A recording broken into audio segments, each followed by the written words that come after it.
And welcome to a new video from me, Krista at DBG. So, week 9, how did it go? Let's have a look. Yeah. So, looking at the screen, we can see I did not score highly at all, but I did anticipate that with the amount of buys, but I didn't expect to lose so badly. Rob has a great team and it's quite consistent in his points. So let's have a look to see if anything at all could have changed on my game, but also have a look at all the rest of the games and discuss players in the future. So Cousins, yes, 16. Barrett actually having a good game as well. It's sort of back down to earth from what you expect. Travis Etienne, he's doing great. He's solid now. Now they gave him that lead running back. Robson going. Henderson. That's Henderson. Stevenson, he's doing great. He is the running back 1 for New England at the moment, and Harris is still not well producing after his injury. Brian Robson, well, everything seems to have changed to Antonio Gibson, but it is still a committee. But it's a tough stuff. Who's going to get a touchdown basically, and Washington are hit or miss at the moment. Evans, only 9 points. You'd expect more with the amount of times that Tom Brady passed it in that game, but it was a low-scoring game as well. Only really came together by Tampa Bay in the last quarter. Hopkins scored an early touchdown. I was like, maybe, but nothing really after that too much. Waddle, consistent, getting 19 points. He is sometimes touchdown dependent, but he is getting it, so you can't really argue with that. Mears is hit or miss depending on the team he is going against. I generally thought going against the Colts he'd have a good game, but New England just didn't pass it really to him. Travis Kelce is a wide receiver 1 as well as a tight end, isn't he? Let's be honest, he is there to support all the way through. Dalton Schultz did not play, and I was trying to get a tight end to at least compete, is the right word. But due to the fab and delay in getting people off the waiver wire on this season, this first season we've done fab, I just wasn't able to get one. Like, I bid a couple for 2, and both of them were picked up by other teams. So then I needed to bid for another, but then that doesn't close to the next day, and unfortunately it was just a spiraling effect. Justice Jefferson had a great game, 25 points. Taylor Boyd, even with Chase said, doesn't seem to be producing since that outrageously stupid game that he well over boomed. Justin Herbert doing particularly well, to be honest. Will he be back in his top flight where he was at the start of the season? I don't know. You'd expect it with the people he's got around once they're all off injuries, you know. Mike Williams, and Allen as well. Derek Carr producing really well considering they were blown out last game. Eagles getting solid against Houston, expected more, and Chiefs expected more against Tennessee, but they were blown out by King Henry. Juju's doing really well. He is pretty much their wide receiver 1, obviously behind Kelce in targets.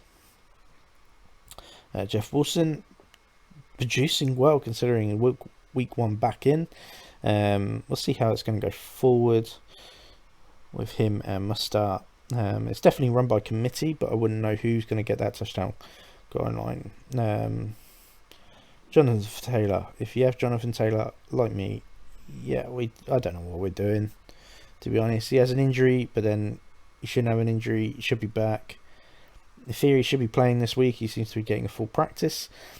But Colts, that's the problem. It's not. I don't think it's Jonathan Taylor anymore. I think it's generally the problem is Colts.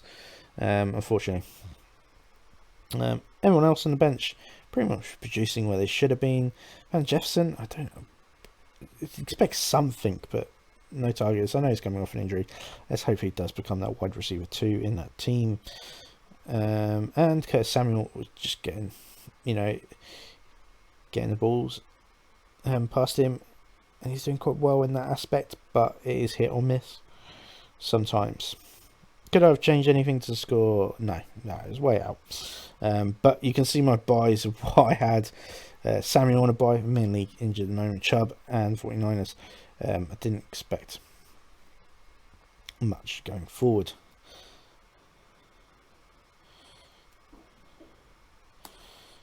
Now, Birds, Chip, unfortunately lost against Badlands. So let's see the scores. It was quite high scoring, 125 and 135. Tua doing what Tua's been doing since he's come back from injury of 25 points, and Hurts not much of a run game, but fair play to him with 19 points. It's still what we expect on the QB position. Get Walker, he's a beast at the moment. If you got him, he could be a playoff winner for you really well. Austin Eckler is back in the field of RB1, 23 points. Taylor Agier, 13 points. It's quite consistent. We'll see what it's going to go forward in Atlanta. David Montgomery, it wasn't a good game for running aspect for Chicago. Coop doing really well. Makes you think, should you have bought, if you were drafting early, should you have got him? That's probably my biggest regret. Maybe should have just gone solid, but then hindsight on Taylor, isn't it? And Diggs, not particularly doing great, but still up there with 14 points. Tyreek Hill, he's just smashing it all over the place, isn't he, at the moment? So fair play to him. Garrett Wilson having a good game at 17 points. Robert Tonyan not doing really well, but there's big problems at Packers at the moment. And TJ Hopkins, first game for Minnesota, really involved and doing well as well, as good as well. That is definitely going to help Cook, because he is a fantastic blocker as well, Hopkinson's. Sterling, 2 points. He's not a target at Kansas City anymore, let's be honest. There's so many things going on there. Dallas Goodyear, 24 points, tight end, amazing. He was really well picked out, and fair play to him. Clive Edwards-Helaire is not what you're expecting, considering on the early weeks. He is now a committee almost by 3 running backs. It's a toss-up who's going to get it. If you had to put one name on one person, it would be him. DK Metcalf, 14 points, getting a consistent play. Panthers, awful game, minus 6 points. That made a difference now. Doesn't help though. And Bills only getting 4 points. On the bench, there was quite a lot going on. Could definitely have won the game.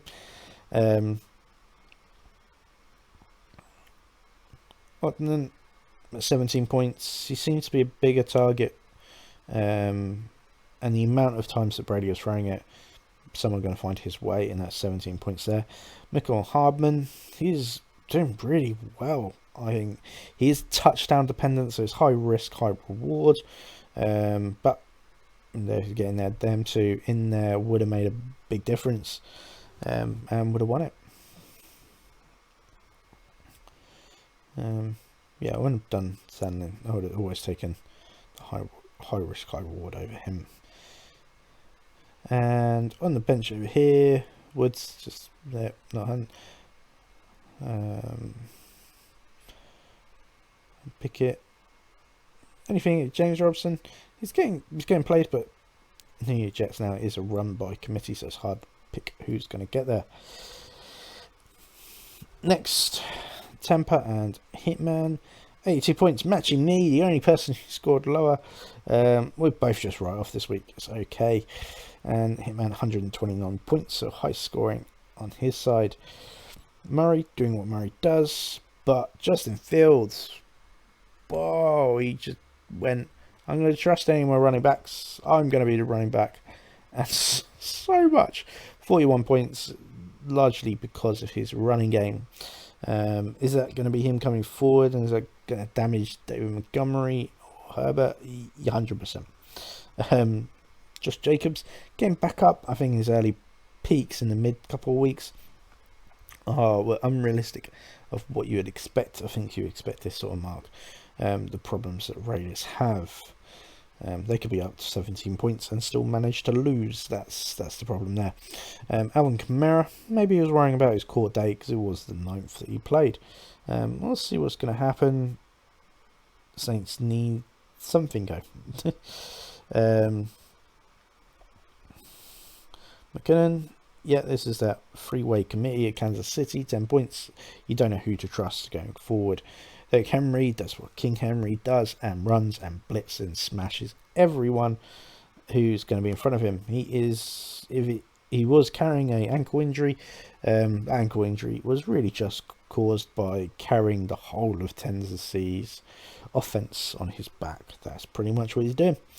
And Smith, yeah, had a good week, poor week this week. He's too touchdown dependent when you have someone like AJ Brown, who is their number one wide receiver, and really relatively a low scoring game for him.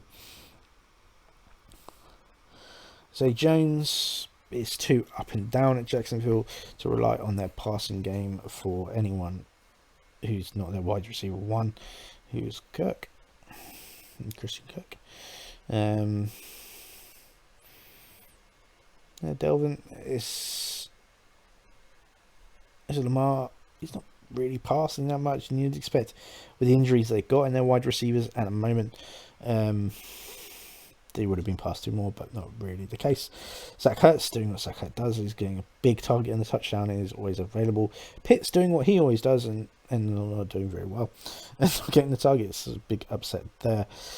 Taylor Higbee, 0 points, didn't play, didn't get involved. Goldell Patterson, great to see him back. Coming off IR, first game back, is he going to take over that running and that backfield and also probably be their main wide receiver? Yeah, it's happening. It's just short downs, quick passes. He's going to rack up those points quite quickly at 17. Now, Jared Goff, only 11 points, didn't really have a good game. Neither did Andy Dalton. The Saints 3 points and Buccaneers 9 on the bench. So many guys. You can't do anything. On the other side, Mooney doing well for Chicago. He produces and he doesn't. It's hard to know what's going on there. At Pierce, you sort of expected more, but nothing really happening. That's really all I can say. And Alan Robson, yes, he is not on target for wide receivers, let's be honest. On the target for QB for him at the moment. It's a really close game. And round of applause. Whoop whoop. Tony's first win. He's done trading. He's tried to find everything he can not to lose.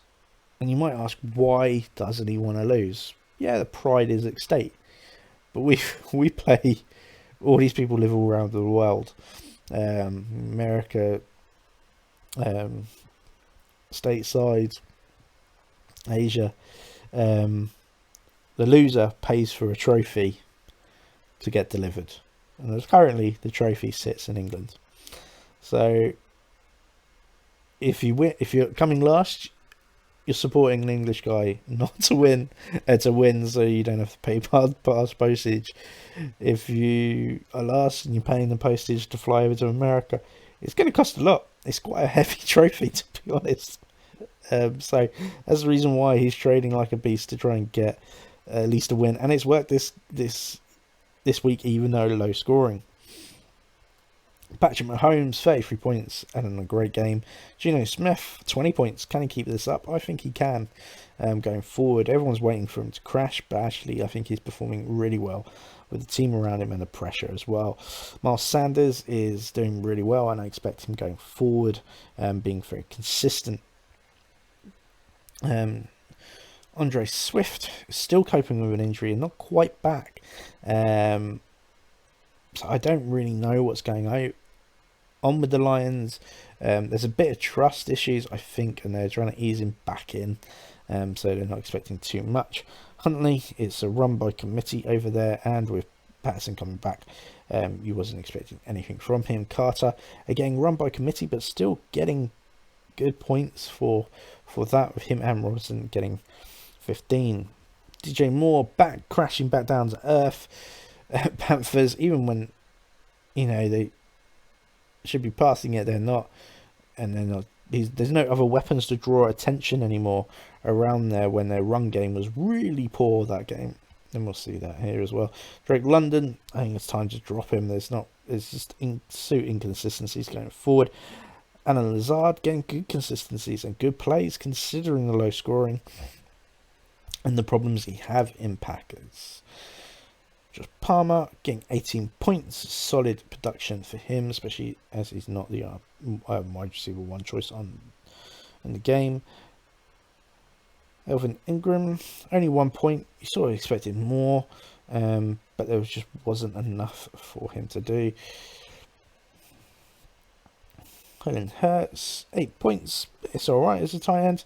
And with Chase out, there is more targets going around. Chase Claypool, too much of a risk. First time back in Chicago. Needs to know the playbook more before it goes on. Someone who should know the playbook is Foreman. Even though he has been a backup, he is clearly the RB1 of the team. But they didn't have a good game, let's be honest. Speaking of which, another person who didn't have a good game was Rodgers. What is going on there? Packers sort it out, and Tom Brady as well. Yeah, they got the win, but that really just came down to the last play. But he's passing the ball, 15 points. It's okay. A lot of people buy weeks for both teams, and not really anything that can change. But Keelan Allen, you sort of expect him to play by now, but what is there an injury there that's going to say he's out for the season, like a bit like Thompson? Isla White, good game by my brother-in-law Matthew, and Chicago losing 131 to 102. So on the bench, what really happened? So Lamar Jackson, 17 points, low scoring for him, and Trevor Lawrence, 16 points. We expect. Aaron Pierce is new to the Isle of Wight team at 13 points. I think it's very consistent. Fields took over everything. But man of the week, Mixon just showing, do you know what? I want to score everything and do everything. And he did. It was an interesting trade. He did have Henry last week. Doesn't have Henry, but he has Pierce and Mixon. I think he's done well. That was a good week to go to put some trust back into Mixon. Is it going to maintain? No. Is it going to happen all the time? No. Can it happen in the playoffs? Yes, that's what you hope. Must start. It's a run by committee, and it's hard to predict what's going to happen over there. Gabe Davis, the upside is always there, but the ceiling seems to be low at the moment. Adams, I love Adams on my team. He's doing so well at the moment. It was a good game for Las Vegas, but let's see what it's going to be like going forward. It was against Jacksonville after all.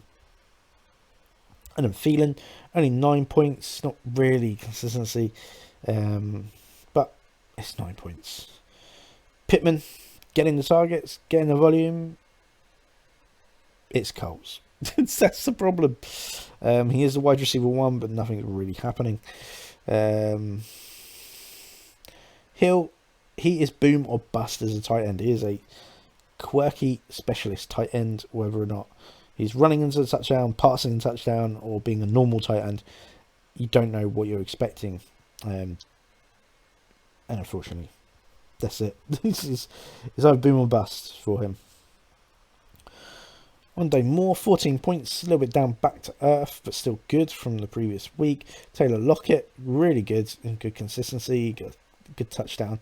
Him and Maycap are good committee and good wide receiver 1 and 2 in that team. It's hard to place who is the wide receiver 1. They're both really good and taking a lot of attention from the defenses. Jackson, people expected him to do really well because he was replacing Taylor, but did nothing of what he got, and Colts didn't help him at all as well. Stafford not doing well at the moment, and I think there's a problem as a tight end, to be fair. I'm not too sure going forward what we expect from Matthew Stafford. Vikings 8 points and Bengals 8 points as well. As you can see, a lot of people on buys that could have affected the team quite a lot. Martin Andrews as well, injured, but Knox getting a couple points there.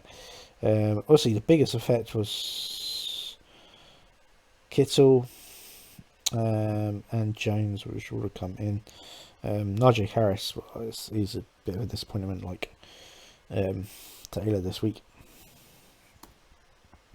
And lastly, we have Dak the Future, who I'm playing this week, and I don't expect to win because it is. I've got some concerns with my team at the moment. And Cleveland Steamers, 122 and 96. Just Allen doing really well, 24 points. Marcus Martiote, so I'm so apologise, I've butchered names today. 7 points, not doing particularly well. Aaron Jones come off with an injury, and then nothing really worked for Packers that game. Don't know what's going to happen going forward. Devin Cook, 12 points. I know he'll get back into his higher up running side as Hopkins gets used to the play call. Kenyon Drake, 24 points. He was amazing. I don't know what's going to happen going forward because Gus Edwards on depth is the running back 1. But I think Drake proved and showed, given opportunity, he's there to compete as well. Fournette is dropping down. Something is happening in Tampa Bay. They are not involving him as much or giving him enough time to get those openings. Taylor Higgins, high scoring game, and you're like, oh yeah, must be doing well. No, Mixon wanted everything, and he got it. When Chase comes back, maybe in about 2-3 weeks' time, let's see how that changes. But they are using Mixon while he's off. McLaurin, he is Heineke's number 1 go-to, but is pretty much split between him and Samuel, 50-50 at the moment, of who's going to get the points for you. Goodwin didn't get it. Tampa Bay didn't pass it particularly well for big distances, so we'll see what's going on there. Chris Olave, pronounce it. 13 points. He is a really, really good option as a wide receiver. Unfortunately, they are not passing enough in that game, and it was a low-scoring game for them. So, Gerald Everett at 8 points is okay, and Taylor Cook and Tyler back down to reality of what he got last week. So Brown, there is, you'd expect him to get more, but he didn't. So I'm hoping that's the same case this week because I am playing him. And Christian Kirk, 21 points. He's doing remarkably well, or nothing at all at some points. But his averages really even out that he should always be a start in your game. Romeo Dobbs, it's Packers. They've got issues there. I think sometimes 2-3 weeks Packers are amazing, and then Rodgers just forgets, just goes, I just want to lose today, and gives up. And everyone around him does the same. And then they'll come back, and Packers will suddenly have an amazing couple of weeks again. You just hope that run's going to happen when you're in the playoffs. Taylor Heineke, not getting particularly much volume. Only 12 points. It was a tough game. Patriots 26. They were all over Colts. I think they could. Any defense playing the Colts at the moment could be a good streaming option going forward. For me, I'm hoping that's not the case with Dyler, but we'll see what's going to happen with him. And Seahawks getting 10 points. Both defenses doing particularly well this week. On the bench, some big teams that are on buys. Barkley, Prescott. And we'll see what that's going to go forward. On the other side, Tony Pollard, maybe Sutton, Wilson, obviously not doing particularly well at the moment, but nothing which would have changed anything at the moment. The league standings, there we are. I think I am second in our table against Dak, but I do think I am going to lose this week, considering what Dak has. I got a bit of luck. I need to win one game realistically to almost guarantee playoffs. At the moment, I'm relying on others below me to win or lose, depending on where they are. So, hoping down this side, they all win, and this side all lose, basically. To make them closer and me just stay the same. But we'll see what's going to happen. I think it's going to be hard to predict. Anyway, I think my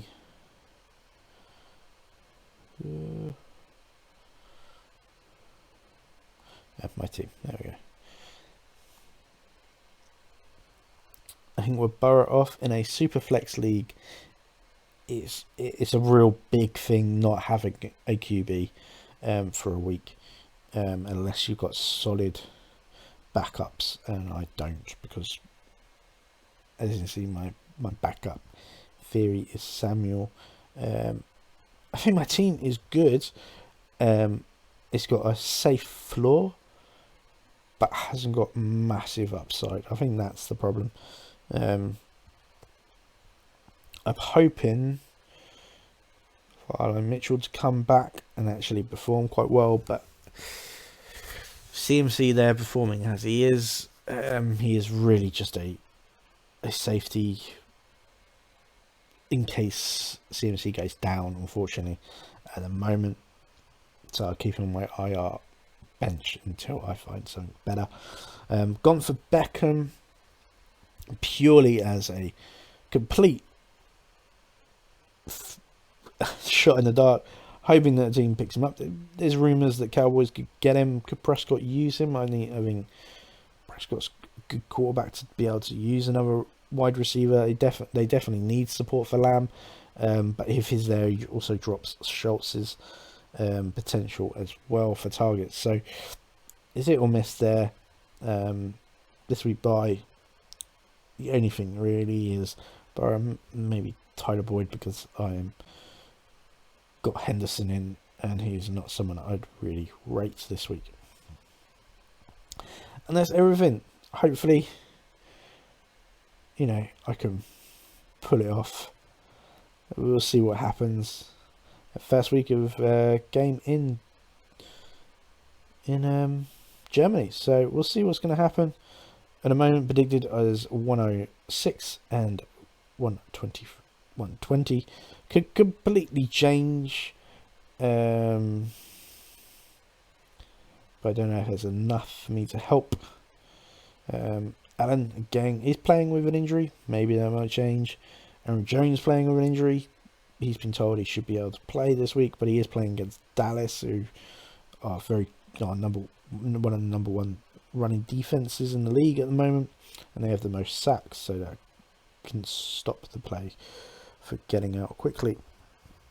And mine really is Taylor going to be good enough to play? I don't know. And Saquon Barkley coming off a bye against Houston could just explode this week. Yeah, I'm not too sure. Points predicted, it is what it is. I don't really trust it. We'll see what's going to go forward. I'll see that. Well, thank you for listening. Please like, subscribe, all of that jazz, and wish us the best of luck.